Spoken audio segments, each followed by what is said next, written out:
Hello, I'm Stephanie Falzoni, PlantRight Project Manager.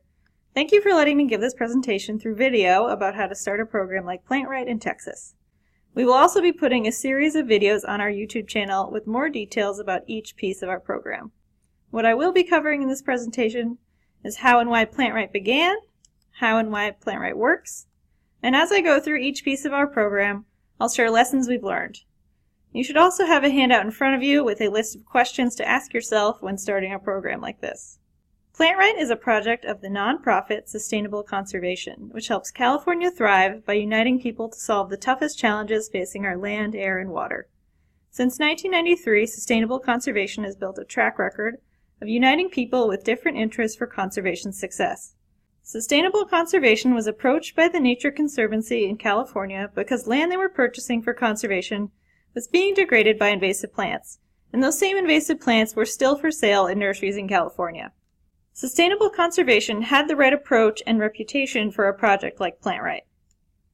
We realized we needed to work across the horticultural industry to educate all sides of the supply chain, from plant propagators to growers to retail garden centers and nurseries, all the way to home gardeners. In order to get support for a program like PlantRight, it's important to be able to explain the problems that invasive plants cause in your state and the economic impact they have. In California, a survey was conducted in 2008 by Sustainable Conservation and the California Invasive Plant Council to establish how much invasive plants cost California each year. At the time of this study, that estimate was $82 million. The real cost is likely much more, but it helps to have a number to cite. The next important piece is to have information about how much of the problem comes from horticulture.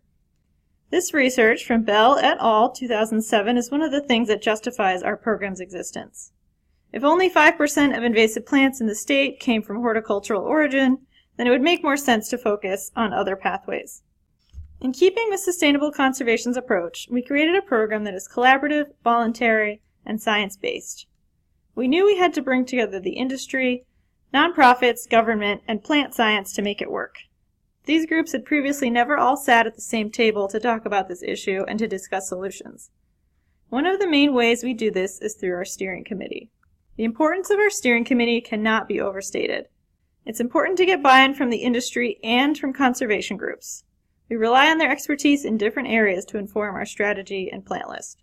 We keep our committee members updated during the year through quarterly calls or email updates, and have an annual in-person meeting, usually at a botanical garden, where we present progress we've made and ask for their input on strategy, and then have a tour in the afternoon. The in-person meeting is also where we discuss the results of the annual nursery survey and get approval from the committee to either add plants or retire plants from our list. Our steering committee members have changed over time, but we always have at least one person from academia or plant science, government, conservation groups, and the trade. You need to have the trade on your team or you will go nowhere. We also have a plant list committee, some members of which are also on our steering committee and some who are not. Like our steering committee is a mix of government, conservation, plant science, and the industry. This committee is very important for our plant list update process, which I will explain later. We also contact them throughout the year when we need their expertise. One of the things we did at the beginning with our steering committee to really engage them was to take them to an invasion site on the San Diego River so that people from the industry could see firsthand the problems that invasive plants cause. Some of them had never really seen an invasion site before. We also took them to visit Monrovia so that our members who aren't in the industry could understand the challenges of being a grower, how thin their margins are, and all the other challenges they face like labor, diseases, and a lot of regulations. It was important for this group to see all sides of the issue and to understand why invasive plants are lower on the priority list of issues for growers. Once we had our steering committee established, then we could begin to develop the rest of our program. This is an overview of the PlantRight program components as they exist today. This includes our plant list, which is informed by our nursery survey, plant risk evaluator tool, plus the steering committee and plant list committee. We then use that plant list for our retail nursery partnership program and share information about these plants through our continuing education program and online and occasional in-person outreach. Next, I'll go through each aspect of the program. I'll start with the plant list since it's the calling card of our program. Our original list of the highest priority invasive ornamental plants in California was developed by starting with the California Invasive Plant Council Inventory, which lists all invasive plants in California. well over 200 species. We narrowed it down to ornamental plants only and then prioritized species from there. The first list had 19 species of ornamental plants on it. We've heard loud and clear that the number of plants on the list matters. It's got to be manageable. Too many and my eyes glaze over, said one Caltrans executive. We started with the known, undebatable invasive plants that were relatively easy to replace with suitable alternatives by the industry. It's best to establish common ground around those plants and address more hot-button plants and emerging invasives once your program is more established. You may have noticed the colored squares and map on our first plant list, which are circles on the current list. Regionality is an important part of our plant list because California is such a large state with so many different climates and microclimates. We acknowledge that plants can be invasive in one part of the state and not other parts. On our plant list, we indicate in which climate zones each plant is invasive and which climate zones are suitable for each alternative plant. We came up with 5 different climate zones based on grouping together California's 24 sunset zones. We use sunset zones instead of USDA hardiness zones because sunset zones include factors in addition to temperature, like ocean influence, topography, elevation, and microclimates. Sunset is a magazine focused on the Western lifestyle, and they also published the Sunset Western Garden book. This is the 9th edition of that book, which includes sunset zones for each plant. There are sunset zones for the rest of the country, and because Texas is also a very large state that includes coastal areas and desert, it will be important to clarify where in the state plants are invasive and which climate zones are suitable for different alternatives. There are fewer sunset zones in Texas than in California, so you could probably just use these instead of having to combine sunset zones to make climate zones. We look for alternative plants that are similar enough in appearance and hardiness as the invasives, while also being available enough in nurseries and having a variety of alternatives for different regions of California. Each invasive plant and non-invasive alternative has its own page on our website. Our list of alternative is a mix of California native and non-native plants. Some organizations advocate for the use of exclusively California native plants. We acknowledge the importance of native plants, but know that native plants aren't for everyone. And if we focus solely on them as alternatives, it would be much more difficult for us to work with the industry and to convince people to switch to these alternatives. In addition to the information we have on our website, we have a 2-page handout version of the plant list that can be shared with members of the industry and the public online and in printed form. Our current list includes 7 plants. So how did our list go from 19 plants to 7 plants? We didn't add or remove any plants from this list for 8 years as we developed the other parts of the program. PlantRight staff and our steering committee determined that in order to stay relevant to our mission and the horticultural industry, our list was in need of an update, and we developed criteria for retiring plants from the list. To be considered for retirement, plants must be found at less than 1% of retail nurseries in our annual survey for 3 years in a row. This is not an automatic process. Our plant list committee and steering committee approve of any decisions to retire plants. So far, we've retired 15 plants. But what about adding plants to the list? We reviewed our list for updates annually from 2014 to 2017. Our decisions are based on science and made by consensus. Our criteria are: the plant is known to be invasive somewhere in California by being on the California Invasive Plant Council inventory, or is evaluated with the Plant Risk Evaluator as a high risk. It was found at greater than 3% of retail nurseries during our survey, or there's a reason to think that it is prominent in other parts of the nursery trade not captured by our survey, like wholesale nurseries. Its current invasive range or potential invasive range in California is large enough to warrant action, and its inclusion is supported by our plant list committee and steering committee. Now I'll go into more detail about the scale of the survey and how it works.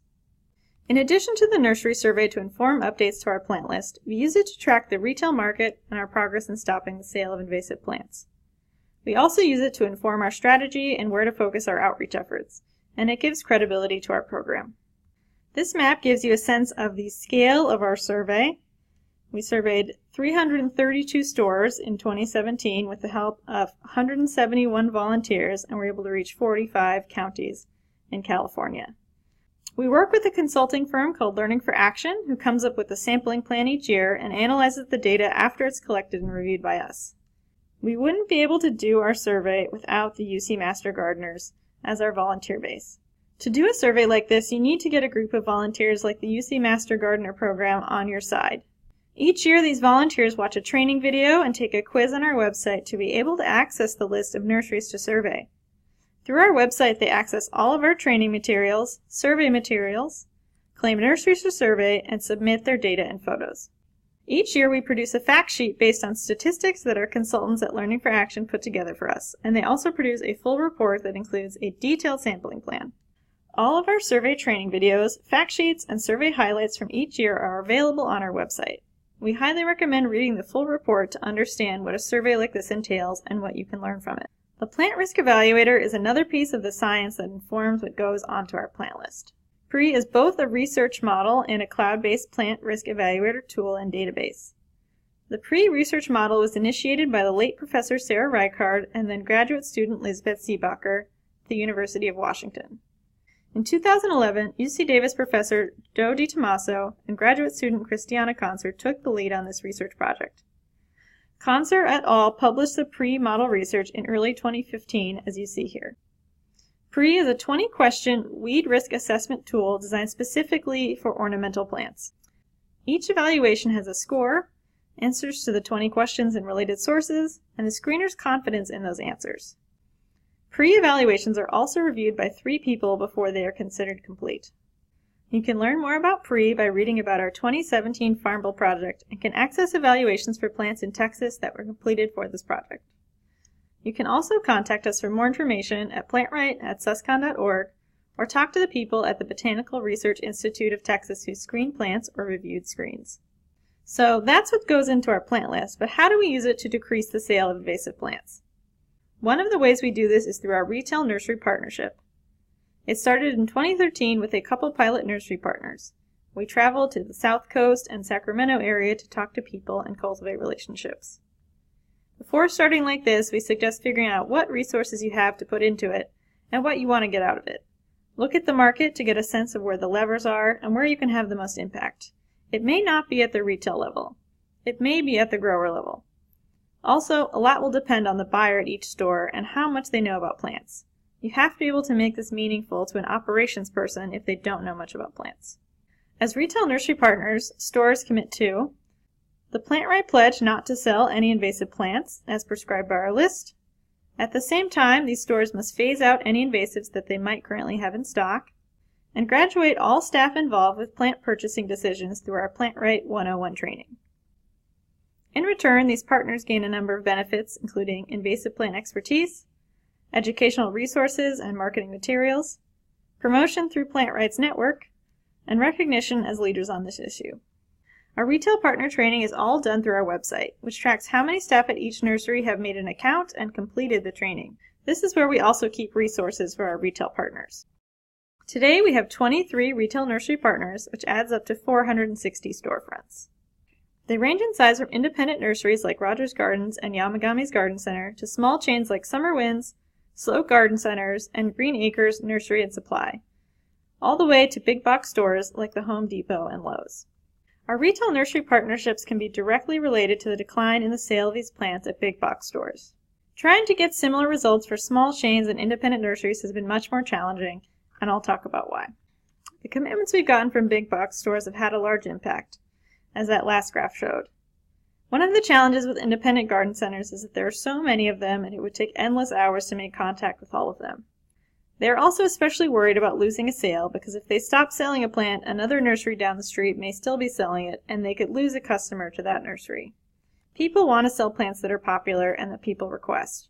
Having alternative plants is key, but how much they cost compared to the invasive plant may also be a barrier to switching. We also learned that no one wants to talk about invasive plants with their customers and don't want to have signage about not selling invasive plants at their store. It makes people wonder what bad plants they used to sell. It's also difficult to market a thing not being there. Aside from identifying the key influencers, retailers and growers, persistence, optimism, and diplomacy are critical. We also have a continuing education program to increase our outreach beyond retail stores. This program is for landscape professionals who want to increase their knowledge about horticultural invasive plants, but anyone can participate. To complete the program, participants watch our continuing education video, read our study guide, and take a quiz. After completing our training, Participants receive a certificate and continuing education credits, which are required for landscape professionals to keep some of their certifications. We suggest working with your Texas Nursery and Landscape Association to find ways of supporting their educational outreach. That's what we did with CANGC, developing a California Horticultural Invasive Study Guide to implement the Certified California Nursery Professional, also known as CCN Pro, training. The entire program is conducted through our website, where we can track how many people have signed up for and completed the program. We also have a page of educational materials, which includes materials we've made and links to a lot of other great resources. Beyond those specific programs, we do a small amount of outreach to the general public and home gardeners through social media, our website, and rare in-person presentations. We're on these social media platforms and use them to promote our retail nursery partners and allies and to share content from our website, as well as invasive plant news. Instagram is especially good for staying on top of gardening trends. We have an email newsletter that we send out approximately quarterly, and when people sign up for our newsletter, they receive a welcome email with links to the various resources on our website. We use the newsletter to recognize our retail partners and allies and share program updates and resources. We also answer questions that we get from the public via email. For other levers of influence, look to those who can amplify your message. They could be landscape designers and contractors, large landscaping companies, homeowners associations, and others. There will likely be finger-pointing from growers saying they're just growing what designers are specifying, and landscape designers saying they're specifying what's available. There are many things that influence what plants people want to buy, and figuring out how to insert yourself into that will be important for creating change. In summary, to create a program like PlantRight, you need to form a diverse steering committee and get the industry to buy into it. You need to coach the do's as well as the don'ts and give people a variety of good alternative plants. Find those who can amplify your message, from gardeners to landscape designers and more. And collaboration is key. If you have questions, feel free to contact me at sfalzoni@suscon.org or plantright@suscon.org. And we'll be happy to answer your questions and share more details about how our program